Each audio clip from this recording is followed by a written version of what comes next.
Muy buenos días, tardes o noches, tengan todos ustedes y sean bienvenidos a un episodio más de Realidades. Mi nombre es Felipe Gutiérrez Pinto y el día de hoy no me encuentro solo, me encuentro acompañado de alguien que ya conocen porque ya ha estado aquí anteriormente. Ella es la psicóloga Daniela Echeagaray. ¿Cómo estás, Dani? Muy bien, muchas gracias. No, pues gracias a ti nuevamente. por venir nuevamente por acá. Y el día de hoy con un tema bastante interesante. ¿Qué tanto hemos escuchado a lo largo de nuestra vida en películas, en canciones, en historias, en todo tipo de lugares acerca de no puedo vivir sin ti? Si no estás, me muero, ¿no? Sí. O sea, qué tan poético suena todo esto, pero hay un lado oscuro de esta situación, ¿no? Y creo que últimamente se ha hablado mucho acerca del tema y el día de hoy Dani está aquí para dialogar de eso conmigo, que es la dependencia emocional. ¿Por dónde empezamos, Dani? Pues mira, yo quería empezar creo que es un tema, no sé, tú me dirás, ¿no? Pero Claro. que es un tema que todo el mundo como que escuchamos, todo el mundo sabemos, Sí. pero ya a la hora como que ponerlo a la práctica, como que ya es lo difícil, ¿no? Ujú. Porque creo yo que nos estamos yendo, como te decía, ¿no? De extremo a extremo. Porque al menos digo, yo lo que he visto en mi generación es como yo no quiero vivir una dependencia emocional porque eso es una creencia que ahorita también quiero como platicarla. Creo que yo puedo vivir nada más con el amor propio que me tengo a sí mismo, como que me voy hacia el otro extremo de no me quiero vincular porque me vas a dañar o porque voy a caer en una dependencia, ¿no? Claro. Y al menos yo lo que he visto ahorita en mi generación es que cuesta mucho realmente tener, y esto me refiero a pareja, ¿no? Como un vínculo de pareja, donde yo me pueda mostrar vulnerable, donde se pueda llegar a acuerdos, porque entonces o no digo nada, porque así tendría que hacer como esta libertad, o te digo, y si no se cumple como yo creo que se debería de cumplir, ya mejor me voy porque es red flag, ¿no? Claro. Dijiste muchísimas cosas en este momento que son súper relevantes y creo que es importante darle su espacio a cada una de ellas, pero me voy a ir con lo primero que decías acerca de irnos al extremo y acerca de este tema de amor propio, ¿no? Porque si hay algo que no es amor propio, es no poder vincularte adecuadamente con la otra persona.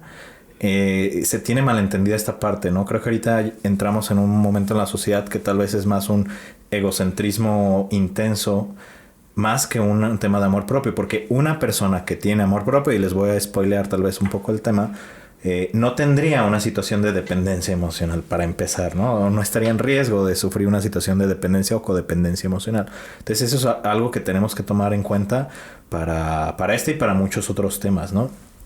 Ahora, creo que es importante también mencionar que las personas que en ocasiones están en esta posición de irse al otro extremo es porque no encontraron una solución viable de ciertas maneras de cubrir sus necesidades. Porque si hablamos de esto del amor propio mal generado o mal enfocado, tenemos que hablar también acerca de la búsqueda constante que tiene el ser humano de cubrir sus necesidades emocionales. Y ojo, la dependencia emocional no solo es en pareja, también es en familia, en amigos, en cualquier relación que tú pudieras llegar a tener, a veces casi hasta con nuestras mascotas, ¿no? Entonces, en esa relación se activa algo en nosotros que por el cariño, por el amor que te tengo a ti, pareja, a ti, familia, a ti, lo que seas, me da esta sensación de, ay, cubre estas necesidades que nunca he podido cubrir, ¿no? Uh-huh. Y a veces sí pasa, a veces no, pero nos vamos a ir metiendo un poquito más por ahí. ¿Qué opinas respecto a esto que me decías? Es bien importante respecto a estas figuras públicas tal vez que nos están llevando a ese otro extremo, ¿no? Ten cuidado y ten miedo con la dependencia emocional, entonces vete al otro lado. Uh-huh. No, pues, o sea, al menos, digo, yo lo vivo desde mi generación, desde con mis pacientes, y creo que sí es algo, o sea, pues cañón, ¿no? O sea, nos vamos totalmente al otro extremo. Y entonces lo que hace es porque igual yo lo veo como una creencia de que yo tendría que cubrir esas necesidades, pero se nos va como de que como de lo que trata o de las relaciones del ser humano, que es otro ser humano, o sea, uh-huh, también cubre ciertas necesidades, ¿no? O sea, obviamente que cuando me siento triste necesito el apoyo de alguien más, que me dé un abrazo, ¿no? Y entonces vamos como a la creencia de que no, o sea, me siento triste, entonces yo lo tengo que solucionar, no necesito ayuda de nadie, porque entonces si me siento triste y alguien llega y me abraza, ya soy dependiente, ¿no? Uh-huh. Y ya está mal, ¿no? Y digo, es algo que está cañón, ¿no? O sea, no se trata de eso, ¿no? Los seres humanos creo que nos cuidamos los unos a los otros, uh-huh, y en una relación como de pareja, de eso trataría, ¿no? Yo cuido de ti, tú cuidas de mí, uh-huh, y entonces hasta ese punto podría ser funcional, ¿no? Claro, pero fíjate, eso es algo bien interesante, porque el cuidado emocional tiene que tener ciertos límites también, uh-huh, porque pensaríamos románticamente hablando que nuestra pareja, por el solo hecho de ser nuestra pareja, tiene todo y el absoluto deber, y esa es la mala palabra, ¿no? El deber de cubrir con mis necesidades emocionales, cuando no es así. Cuando hablamos de una relación de pareja saludable, las necesidades emocionales se cubren no solo con la pareja, se cubren con familiares, se cubren con amigos. Y habrá algunas que sí se cubren con el tema de pareja. Pero cuando depositamos, ahí es donde hablamos de codependencia, ¿no? No solamente mi sensación de necesidad de que tú cubras mis necesidades, sino que hay una persona en esa relación que tiene esta sensación de querer cubrir necesidades, ¿no? Entonces ahí entramos en ese círculo en el cual al yo tener la necesidad y al tú poderla cubrir, o al yo tener muchas necesidades y al tú poderlas, entre comillas, cubrirlas todas, pues nos ensimismamos en una relación que tiene un límite muy rígido hacia el exterior. Esto quiere decir, personas codependientes difícilmente van a tener grandes grupos de amigos, difícilmente van a tener buenas relaciones con sus familiares, buenas relaciones con otras personas, porque todo es dentro de ese circulito, ¿no? Ese circulito de confianza. Entonces puede llegar a ser bastante complicado salir de eso, que ahorita creo que vamos a hablar un poquito respecto a esa parte, ¿no? Pero es bien interesante que dices de tu generación, porque pues sí, tal vez es más generacional, pero la dependencia siempre se ha vivido. Antes como un estatus hasta social, ¿no? O sea, hablando de temas, por ejemplo, económicos, de los roles tradicionales. O sea, la mujer era dependiente del hombre en temas económicos, el hombre era dependiente de la mujer en temas del cuidado, por ejemplo. Cuando no es así, cuando en esta generación donde necesitamos reeducarnos y revisualizar los roles que tenemos y cómo los cubrimos en pareja, cuando existe un cambio tan así, a eso voy justamente, cuando existe un cambio tan así a nivel de pensamiento, a nivel de estructura, a nivel de cambio de dinámica en las relaciones, existe un caos. Y cuando existe un caos, se aprovechan las personas que hablan de ciertos temas. Y por eso es que nos vamos a esos extremos, ¿no? Es la teoría del shock. Al final de cuentas, en los años, no me acuerdo en qué años, cuando inició los temas de psiquiatría de la terapia del shock. ¿Te acuerdas en qué años era todo eso? No. No recuerdo. Creo que son en los años 50, 60, que a los pacientes pues les daban electrochoques para tratar diversas situaciones, y por el propio estado de shock que tenían los pacientes, pues respondían al tratamiento porque estaban en un estado de shock. Algo así se me figura que ha estado pasando. Estamos en un estado de shock social respecto a este tipo de conceptos, y pueden entrar otras información y nos cae como anillo al dedo, ¿no? De cierta manera, pero sí es algo importante como a mencionar. ¿Cómo podríamos saber si estamos en una relación codependiente, Dani? Ok, yo creo que aquí es como la clásica que nos dicen que es como me hace daño, pero no me puedo ir, ¿no? O sea, yo ya sé que algo no está bien en esta relación, porque al final la dependencia creo que sí es una manera como de relacionarnos, en la que justamente a lo mejor vamos llenando esas necesidades emocionales completamente por el otro, ¿no? Claro. Porque justamente, ¿no? Algo que es bien importante es que la persona es integral en todo sentido, ¿no? O sea, familiar, social, pero también de sí misma, ¿no? Y lo que mencionabas del amor propio. Entonces, cuando ya se sabe que sigo en esta relación, me duele, y ahí sigo, ¿no? O sea, a lo mejor ya intentamos llegar a acuerdos, ya intenté poner límites, ya intenté, pues prácticamente que de todo, y por más que quiero no me voy, y no encuentro como la respuesta del por qué no me voy, porque ahí sigo. Entonces yo creo que ahí es cuando ya ni siquiera es funcional la vida de la persona que está viviendo la dependencia o la codependencia, ¿no? Claro. Que aquí yo te haría una pregunta a nivel profesional, personal, porque sé que tú trabajas mucho con la población de adictos, con población de personas dependientes a sustancias, que esto no difiere mucho a nivel químico de una dependencia a sustancias. ¿Cuál es ese circulito que sucede en la dependencia de las sustancias? Y si crees que ese circulito podría pasar también acá en el tema de parejas. Sí, de hecho sí. Me adelanté Qué buena pregunta. Qué buena pregunta. Sí, es que es a nivel pensamiento, ¿no? Claro. Yo siempre lo que digo, o sea, la pregunta de ¿qué es un pensamiento, no? Y al final yo siempre le digo, el pensamiento es la construcción de tu realidad. Entonces, cuando nosotros estamos viviendo una dependencia, cualquier tipo de dependencia, ¿no? Lo que pasa es que nuestro pensamiento se enferma, por lo tanto hay una distorsión, ¿no? Entonces, cuando ya hay una distorsión, mi realidad ya está distorsionada. Claro. Entonces, las cosas que a lo mejor no son tan buenas o no están tan bien, como yo ya estoy distorsionada, les encuentro una justificación, ¿no? Entonces, eso es lo que pasa justamente con un pensamiento adictivo. El pensamiento se distorsiona completamente y mi realidad, lo que para cualquier persona sería malo, o sería violento, o sería dañino, para una persona con una adicción no lo es. Y por más que trates como de, oye, es que sí está mal, es que te está haciendo daño, ¿no? ¿Qué es lo que pasa con las sustancias? Se están autodestruyendo. Para ellos es como, no, es algo bueno y me ayuda y me calma con la ansiedad, porque al final la dependencia causa muchísima ansiedad, ¿no? Sí, entonces, claro, porque es este estado paradójico en el cual pase lo que pase sales perdiendo de cierta manera, ¿no? Y más si hablamos en el tema de pareja, digo, aplican todo tipo de relaciones, pero en el tema de pareja en el cual me siento de la fregada si estás, porque en ocasiones hablamos de relaciones violentas o relaciones complicadas en alguno de los aspectos, pero también me siento de la fregada si no estás. Y a veces es un poquito más esa fregada del que no estás, ¿no? Y por eso es que regresamos nuevamente a la persona que nos causa ese malestar, pero también es quien de manera inmediata como que lo alivia de cierta manera, ¿no? Entonces, qué difícil debe de ser a nivel químico el poder pasar por esta situación. Y hay que entender algo respecto a la dependencia emocional. Creo que es un estado en el cual la madurez emocional ayuda bastante. A lo que voy con esto es que creo que una persona joven es más susceptible a un estado de dependencia emocional. Sobre todo si hablamos de relaciones asimétricas de edad. Cuando hay una relación de una persona más chica y una persona más grande, hay este tema de dependencia, ¿no? En varios niveles, pero se puede generar en la dependencia emocional.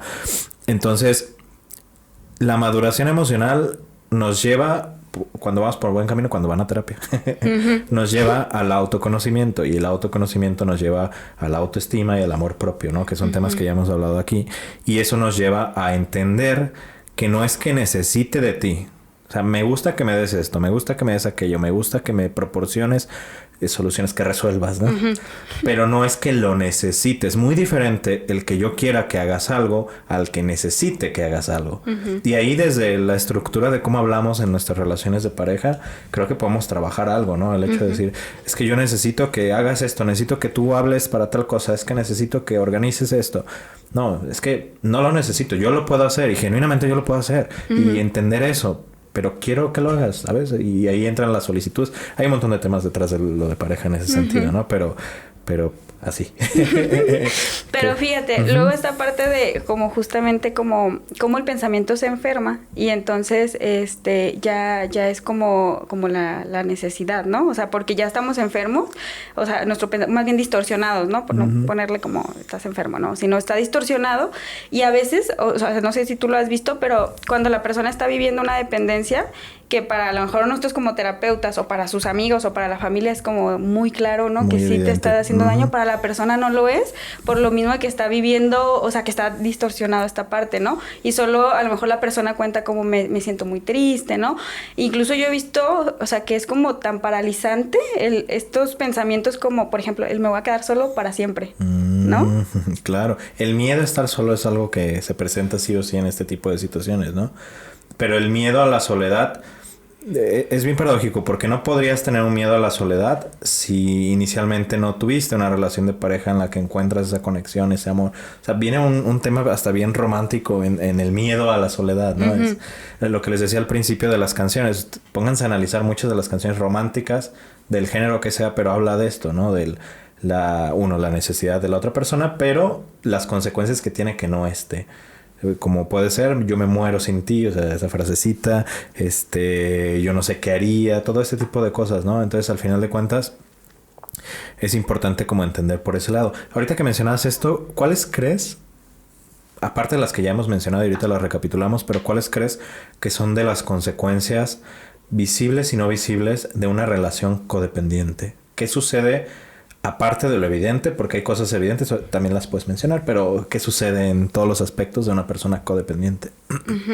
Es que yo creo que a lo mejor como que la dependencia como que va en aumento, ¿no? Entonces, al final, o sea, uno que es como muy evidente es la ansiedad, ¿no? Estás en ansiedad constante y estás en alerta constante, porque al final, ya cuando la persona alcanza a detectar que está la dependencia, es cuando ya empieza esta parte que te decía, ¿no? Como me duele, pero no me puedo ir. Entonces, ya cuando me está doliendo, estoy alerta a ver en qué momento me va a dañar la persona, ¿no? Ya nomás estoy así viendo a ver qué va a pasar. Entonces, una sería la ansiedad ansiedad, la funcionalidad de la vida de la persona y en las áreas de la persona, ¿no? Porque al final la persona empieza a volver su mundo a la otra persona, ¿no? O sea, este es mi mundo. Entonces, cuando pasa algo, pues yo me siento triste, ¿no? Y estoy constantemente en un estado de ánimo de sube y baja, ¿no? Cuando estoy bien contigo, estamos bien en general en todas mis áreas, y cuando estoy mal contigo, estoy mal en todas mis áreas, ¿no? Eso que acabas de decir, creo que es de lo que más yo menciono a la hora de trabajar, por ejemplo, con parejas o con individuos que tienen un tema de dependencia, ¿no? ¿Cómo me doy cuenta que tengo dependencia emocional? Cuando sucede eso, cuando estás mal con tu pareja y te afecta como cadenita en todo lo demás, cuando aparentemente no debería de afectarte, ¿sabes? Que al final de cuentas nosotros en psicoterapia, cuando hablamos de un trastorno, cuando hablamos de una situación ya más grave, tiene que ver con eso, ¿no? Cuando afecta la funcionalidad de diferentes aspectos de la vida de una persona, y esto no es ajeno a esa categoría. Al final de cuentas, si de repente te peleaste poquito y no puedes hacer nada hasta que no hables con la persona, hasta que no lo soluciones, o hasta que... Ahí hay algo que hay que trabajar probablemente, ¿no? Porque si bien es angustiante cuando te peleas con tu pareja, si bien pues no se siente, valga la redundancia, bien, no debería de ser una razón para que mandes a la fregada todo y estés dándole vueltas y dándoles vueltas. Pero sucede, ¿no? Entonces, la ansiedad, la funcionalidad en todos los aspectos de la vida. ¿Qué más se te ocurre que podría llegar a afectar? Yo creo que la independencia de la persona, ¿no? Claro. O sea, yo lo he visto... Es que ya cuando vienen a terapia ya vienen como con un caos en su vida, ¿no? Y entonces ya llegas a terapia, o sea, porque llegas a un punto donde como que tu sentido de vida ya es la otra persona, ¿no? Tu sentido de vida ya es servirle a la otra persona para que la otra persona esté bien en apariencia, ¿no? Y esté contigo. Entonces empiezas a dejar de lado tu vida social, ¿no? A lo mejor el tiempo que le dabas a tus amigos ahora se lo dedicas a tu pareja, ¿no? Incluso me ha llegado casos de que ya no trabaja, ¿no? Porque entonces hay que servirle a la otra persona, ¿no? Porque mi pareja me quiere aquí en mi casa, entonces prefiero estar aquí, ¿no? Entonces, creo que también en esa parte de la independencia o del poder de como persona, ¿no? De que yo también valgo, de que mis necesidades también son importantes, con tal de que tú estés conmigo, yo empiezo a ceder, y a ceder, y a ceder, y a ceder, ¿no? Y acepto de todo. Entonces, creo que ahí es cuando se ven las afectaciones, ¿no? Definitivamente. Y ahí es donde entra la parte más difícil de salir de una codependencia o de una relación con dependencia emocional, porque al tú en ese proceso o en ese trayecto te vas perdiendo, es bien difícil volverte a encontrar en cualquier situación, pero en esta todavía más, porque tienes la sensación irreal de que el único lugar donde eres es con esta persona. Quitas a esa persona de la ecuación y ya no sabes ni quién eres. Y es por eso que hay recaídas, ¿no? En el tema de las relaciones de pareja, porque al final de cuentas es doloroso, complicado y difícil reencontrarte a ti mismo. Hay que decirlo, o sea, no hay un camino fácil para realizar este proceso y reencontrarnos y apapacharnos y volver a querernos. No hay un camino fácil, genuinamente. Y ahí das en un punto que había pensado cuando estábamos preparándolo el tema, que tiene que ver con las relaciones codependientes, donde empiezan a dejar sus actividades. Pero hay ciertos tipos de relaciones que si lo alcanzan a identificar, hay que tener mucho cuidado, porque también aquí entra en juego otro factor, que es las relaciones donde una persona es el dependiente y otra persona es el codependiente, porque podemos hablar de eso, ¿no? Uno es dependiente y otro es codependiente. Pero esta relación se fue a otro nivel tan caótico que se empiezan a gestar en el sistema de pareja, por ejemplo, enfermedades graves o adicciones, que es muy común que en relaciones de pareja ya no sea un tema solamente emocional, sino sea un tema, y lo voy a entrecomillar, de cuidado. Y es más difícil salir de ahí, porque parecería que si yo no te cuido a ti adicto, si yo no te cuido a ti enfermo, nadie más lo va a hacer. Y si no lo hago, ¿qué va a pasar? Pues te vas a morir. O sea, ese es el pensamiento y esa es la forma de visualizarlo. No sé si hayas visto que llega a pasar este tipo de cosas. Sí, claro, sobre todo en el tema de la adicción, los familiares, ¿no? Es como... incluso se llega como a pensar de que por ejemplo, ¿no? O por mí, que soy tu mamá, vas a dejarte de drogar. No necesitas a lo mejor terapia, no necesitas un internamiento, porque lo vas a hacer por el amor que me tienes a mí. Y entonces se crea esa codependencia, porque imagínate qué frustrante es, por ejemplo, para la mamá que no se dejó de drogar por el amor que ella hacía a ella, ¿no? Claro. Entonces, sí, o sea, este caso como ahora como pasándolo, ¿no? A lo que se vive en una codependencia cuando hay un familiar enfermo, enfermedad de cualquier tipo, o sea, es muy muy frustrante para la persona codependiente, ¿no? Claro. Porque al final es dependiente de esa necesidad. O en el caso de la rehabilitación, por ejemplo, de un adicto, cuando ya no hay adicción, entonces el sentido de vida, por ejemplo, de los familiares, que era salvar al adicto, pues ya no está. ¿Y ahora qué se hace, no? Claro, hay un beneficio oculto en las relaciones codependientes, en este caso específico. De hecho, creo que en todas hay un beneficio oculto, porque al final de cuentas se genera un sentido de vida irreal, irresponsable y tóxico, pero se genera un sentido de vida para ambos miembros o para los miembros que estén dentro de ese sistema, ¿no? Entonces sí es bien importante. Oye, Dani, me gustaría que nos empezáramos a ir al qué hacer. O sea, imaginemos que ya identificaron con algunas de las cosas que dijimos o conocen a alguien que tiene estas características de dependencia emocional en una relación. ¿Qué sigue? ¿Qué recomendaciones has escuchado, buenas o malas, y ahorita las desmitificamos para hacer en este tema? Digo, ya para empezar, malas, lo primero que decíamos, ¿no? Irte al extremo y como toda esta parte. Pero, ¿qué podríamos recomendar a las personas que nos ven y que nos escuchan que podrían empezar a hacer? Ok, o sea, tal cual esto, si estás viviendo una dependencia emocional, no todo lo que dice tu mente es real. Claro. Este miedo a que te vas a quedar solo, este miedo a que no vas a poder vivir sin la otra persona, este miedo a que lo peor es estar sin esa persona, lo que yo siempre les digo es, lo peor ya lo estás viviendo y lo estás sintiendo, entonces no es cierto, eso que te dice tu mente no es cierto.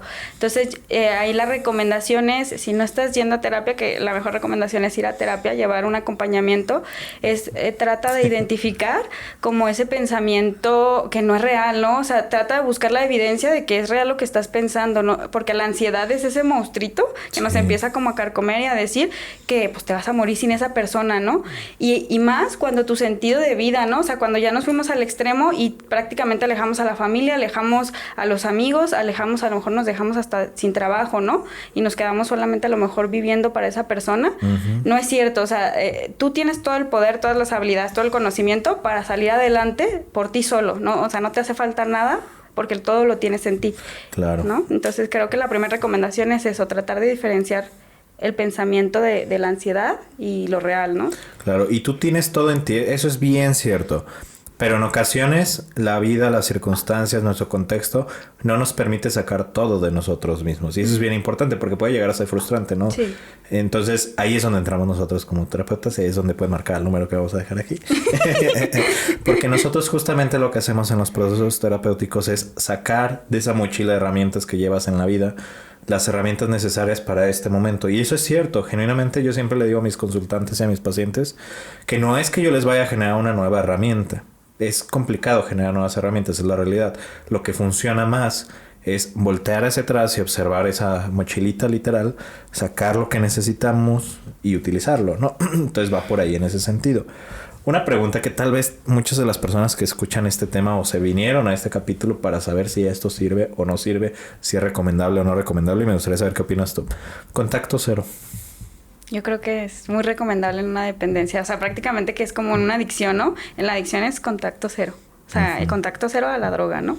Y en esto es igual, contacto cero, porque ya cuando hay una dependencia volvemos a lo mismo, ¿no? El pensamiento ya está distorsionado, entonces no es cierto que puede ser su amigo, al menos no, hoy por hoy no puedo ser su amigo, ¿no? Sí, la verdad es que eso constantemente me lo llegan a preguntar. Sé que hay momentos en los cuales no te vas a sentir lista o listo para hacer este contacto cero, pero no hay un momento perfecto para hacerlo, esa es la realidad. O sea, tal vez, y muy probablemente en casi todos los casos, nunca te vas a sentir listo para hacerlo. Entonces, contacto cero es contacto cero. Porque no solamente es no verlo o no verla. O sea, es también bloquear, es eliminar, es quitar como todos esos aspectos que te podrían dar luz a volver a tener ese contacto, ¿no? Como quiero pensar en la cuestión de las adicciones, pues si estás dejando, no sé, de fumar y todos los días vas a una reunión donde todos fuman, pues tal vez no va a ser tan conveniente, ¿no? O sea, hasta en ese tipo de situaciones es importante hacer el contacto cero, y yo lo he llegado a decir en algunos que otros casos, que hasta alejarse de ciertas personas que no son la persona que generó esta dinámica de codependencia, amigos en común, se puede hablar con ellos y se puede decir como de, oye, estoy viviendo este proceso, nada más para que no se te haga raro, pero dame chance, ¿no? O sea, no pasa nada. Solamente hay algunos casos muy específicos donde no se recomendaría o no se puede hacer el contacto cero, sobre todo en los casos donde tienen hijos de por medio. Hijos, sí. Solo ahí, porque papás siempre van a ser. Ahí hay otro tipo de límites que hay que generar y ahí también se pueden apoyar de expertos para poder posicionar esos límites, pero solo ahí no se recomienda el contacto cero, para que quede bien claro, ¿no? En ese sentido. Sí, no sea justificación. Exactamente, sí, que lo escuchamos aquí, que ya le quité a los hijos o algo así, entonces no va por ahí. ¿Qué otra recomendación consideras? ¿Hay alguna otra? Fíjate, yo ahí en contacto cero nada más como aportar, sí. No es fácil, porque entonces aquí pues lo platicamos y nos reímos un ratito, pero la realidad es de que no es fácil y a veces, o no a veces, generalmente no, las personas no nos gusta sentirnos tristes, no nos gusta sentirnos ansiosos, pero... Claro. A veces es la única manera, ¿no? O sea, tal cual como tengo que soportar, ¿no? Tengo que soportar este momento de tristeza y este momento de ansiedad para que después vengan tiempos mejores, ¿no? Porque a través justamente de este cambio de tristeza, de adversidad, es cuando entonces ahora yo puedo transformarme y evolucionar, ¿no? Porque voy a aprender muchísimas cosas.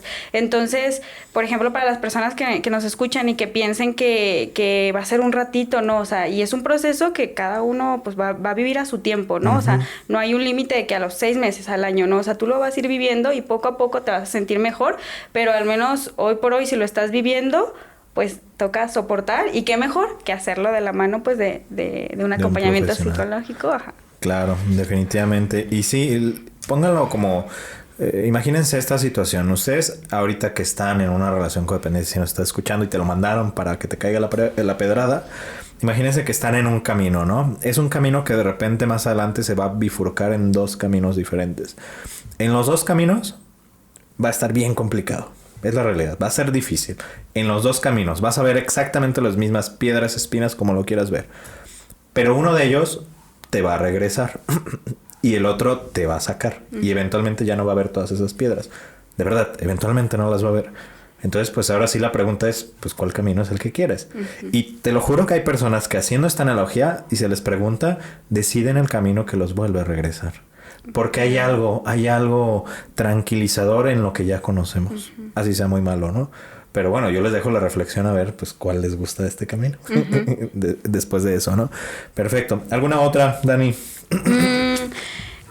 Creo que, pues, como lo hemos dicho por ahora, si tú tienes algún familiar, ¿no? O sea, algún familiar o algún amigo, creo que como familia, como amigo, lo que puedes hacer es acompañar a esa persona. Al final es respetar también, ¿no? Claro. O sea, porque yo escuchaba el clásico, amiga, date cuenta, ¿no? Sí. Eso, o sea, al final es muy violento también, porque la persona está viviendo un infierno, esa es la realidad, está viviendo un infierno porque se quiere ir y no sabe cómo y le cuesta mucho trabajo, ¿no? Entonces creo que como amigos, lo peor que podemos hacer es que la otra persona se sienta juzgada, ¿no? Claro. Entonces es acompañar, respetar y claro, que sepa que pues ahí puede estar esa red de apoyo, ¿no? O sea, tanto familiar como de amigo que puedes escuchar y como amigos pues lo que podemos hacer es estarles enviando información, ¿no? A sugerirles terapia, ¿no? Lo que hasta llevarlos, no escondidas, pero llevarlos. Ajá, llevarlos, ¿no? Acompañarlos, ¿no? Claro. Hasta ese punto creo que también es sano, ¿no? Que los amigos estén ahí y tratar pues de no hacer todavía, si ya la persona está sufriendo, que no sufra más sintiéndose juzgada, ¿no? O violentada por otras personas. Y creo que tocaste un punto magistral para poder cerrar el tema, porque estoy seguro que muchas personas que nos están escuchando están en esta posición, que son la amiga o el amigo, y no saben por dónde empezar, pueden empezar mandando este episodio, ¿sabes? Así es. Y al final de cuentas es cierto, puedes llegar a ser muy violento en este tipo de casos. Yo he escuchado y he visto en algunas ocasiones que la amiga date cuenta se vuelve en un pues ya no te hablo porque pues no te diste cuenta y no me hiciste caso, ¿no? Entonces te hablo ya que termines, pero ahorita no. Cuando es paradójico, porque al contrario lo que necesita la persona es una red de apoyo, como bien decías, ¿no? O sea, no necesita que se vayan. Entonces ese acompañamiento tiene que ser al paso de la persona, tiene que ser hasta podría decirlo como sutil, o sea, no agresivo. Porque sé que de fuera es muy fácil observar este tipo de cosas, pero por dentro no lo es para nada. Hay una frase que yo siempre uso que es: el ojo no puede verse a sí mismo. Es muy difícil, muy difícil. Entonces hay que ser compasivos con las personas que están viviendo este proceso, porque es una situación, como ya platicamos, que interviene en situaciones sociales, relacionales, químicas, son tantas cosas que a pesar de que para ti, amiga o amigo, parezca algo tan sencillo como de ya mándala o mándalo a la fregada, no lo es. Entonces el acompañamiento es fundamental. Muy bien, Dani, ¿dónde te pueden encontrar para cualquier pregunta que pudieran llegar a tener o para servicio psicoterapéutico? Me pueden encontrar en Instagram como @echegaray Dani y en Facebook como Dani Echegaray. Perfecto, muchísimas gracias por estar aquí con nosotros el día de hoy y tal vez ya se lo repetimos bastante, pero si requieren algún servicio o les gustaría contactarnos para psicoterapia, les dejamos aquí en la página web y el teléfono de la clínica que nos alberga el día de hoy, Salud Mental para Todos. Y si te sirvió este episodio a ti o conoces a alguien que le pueda servir, compárteselo y etiquétanos como Realidades Podcast, a mí a nivel personal como F Pinto Terapeuta. Dale like, suscríbete, todo lo que tengas que hacer para ayudarnos. Te agradecemos bastante que hayas compartido este espacio con nosotros. Dani, nuevamente muchas gracias. Muchas gracias. Que tengan un excelente día. Hasta luego.